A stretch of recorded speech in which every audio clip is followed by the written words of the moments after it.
Hello friends, welcome to our channel GD learning. Friends, आज हम बात करेंगे ज्वालामुखी के बारे में। ज्वालामुखी क्या है, इसके टाइप्स तथा विश्व के ज्वालामुखी एंड भारत के ज्वालामुखी।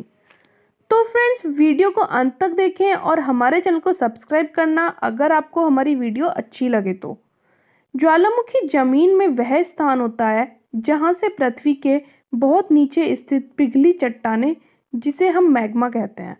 मैग्मा जमीन पर आने के बाद लावा कहलाता है। लावा ज्वालामुखी के मुख पर और उसके आसपास बिखरकर एक कोन का निर्माण करता है। ज्वालामुखी का जो माउथ होता है, ज्वालामुखी का मुख होता है, उसको हम क्रेटर बोलते हैं। फ्रेंड्स, इसके बारे में कुछ महत्वपूर्ण जानकारी ले लेते हैं। ज्वालामुखी क्या है? ज्वालामुखी एक ऐसी सरफेस है जहां हॉट सब्सटेंसेस जैसे लावा है, मैग्मा, गैस और राख, ये सब बाहर निकलते हैं, इसलिए इसे ज्वालामुखी कहते हैं।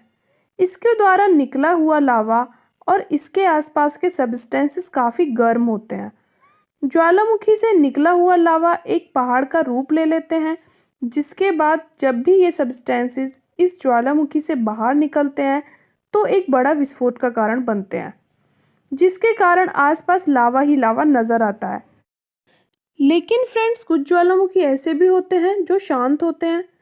उनके विस्फोट होने से किसी भी तरीके की कोई हानि नहीं होती, बल्कि वो स्लो स्पीड से बाहर निकलते हैं।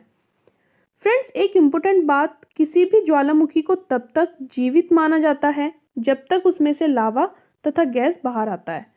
यदि ज्वालामुखी से लावा नहीं निकलेगा तो उसे निष्क्रिय मतलब इनएक्टिव वोल्केनो कहते हैं।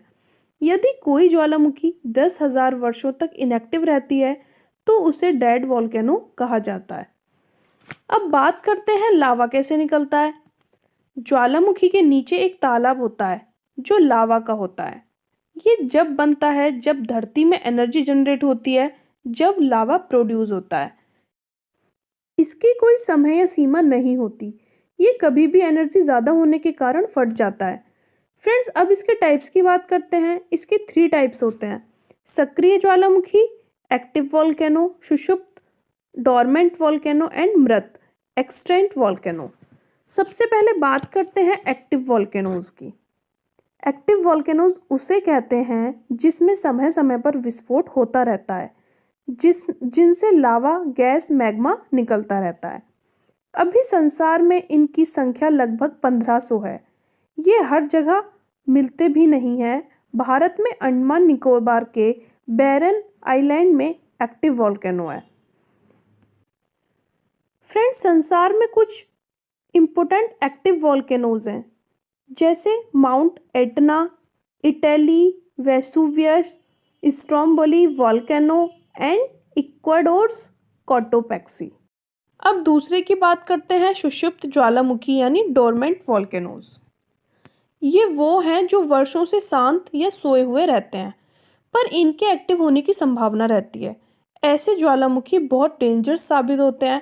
लोग किसी ज्वालामुखी को शांत समझकर उसकी फुट हिल्स में बस जाते हैं, पर जब किसी दिन वह गेंट मॉन्स्टर जागता है तो धरती हिलने लगती है, धरती के अंदर से आवाज़ें आने लगती हैं और आसपास के जो नगर होते हैं, गांव होते हैं, वो बर्बाद हो जाते हैं।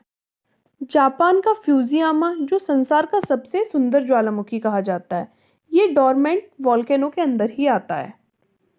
अब लास्ट में आता है शांत ज्वालामुखी मतलब एक्सटिंक्ट वोल्केनो।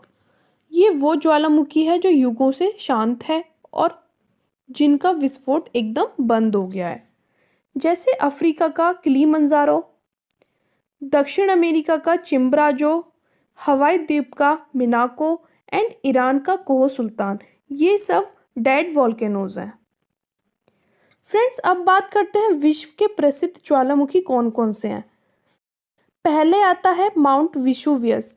ये ज्वालामुखी इटली में स्थित है। ये कोन के आकार के ज्वालामुखी हैं। इस ज्वालामुखी के विस्फोट के समय लाखों लोगों की मृत्यु हो गई थी। इसके विस्फोट के दौरान वोल्केनिक गैस, पत्थर और राख जमीन से 33 किलोमीटर तक बहुत अधिक मात्रा में उड़ते हैं। ये प्रशांत महासागर के अग्निकुंड के अंदर आता है। सेकंड की बात करते हैं, माउंट रिज। 1985 में दक्षिण अमेरिका के कोलंबिया में इसका 2 बार विस्फोट हुआ था। विस्फोट के बाद इसके स्लोप पर कई छोटी नदियों का जल और कीचड़ बहने लगा था। इस कीचड़ के नीचे आकर 30 मील के एरिया में बसा शहर दब गया था, जिसमें 25,000 से भी अधिक लोग मरे थे। ये भी प्रशांत महासागर के अग्निकुंड के अंदर ही आता है।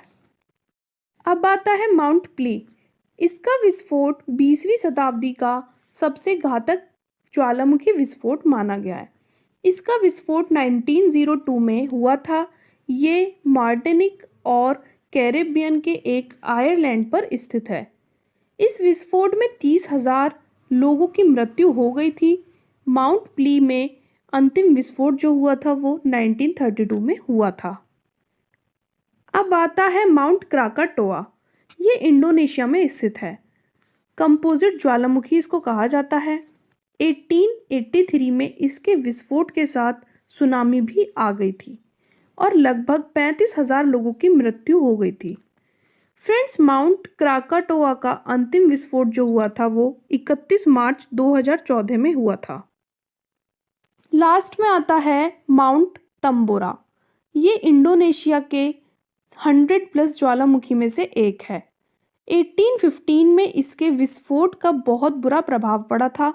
विस्फोट के बाद आसपास के जो एरियाज थे उनकी फसलों का विकास रुक गया था। कई जगहों पर मौसम परिवर्तन भी देखे गए थे। फ्रेंड्स, अब बात करते हैं भारत के कुछ खास ज्वालामुखी के बारे में। पहले हम बात करेंगे बैरन आइलैंड के बारे में। बैरन आइलैंड अंडमान सागर में स्थित है, जहां पर दक्षिण एशिया का एकमात्र एक्टिव वॉल्केनो देखने को मिलता है। इसका पहला विस्फोट 1787 में हुआ था। फ्रेंड्स, 2017 में फरवरी महीने में भी एक बार ये वॉल्केनो एक्टिव हो गया था।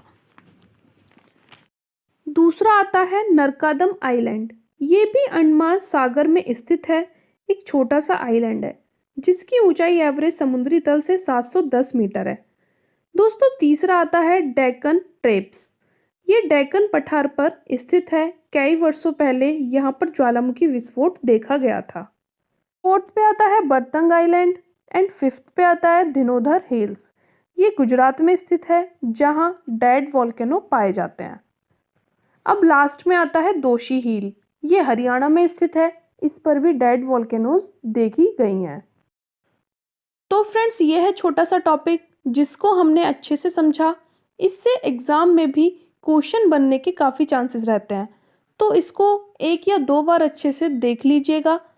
फ्रेंड्स, अगर आपको हमारी वीडियो पसंद आई हो तो वीडियो को लाइक करें, शेयर करें एंड चैनल को सब्सक्राइब करें। ओके फ्रेंड्स, नमस्कार।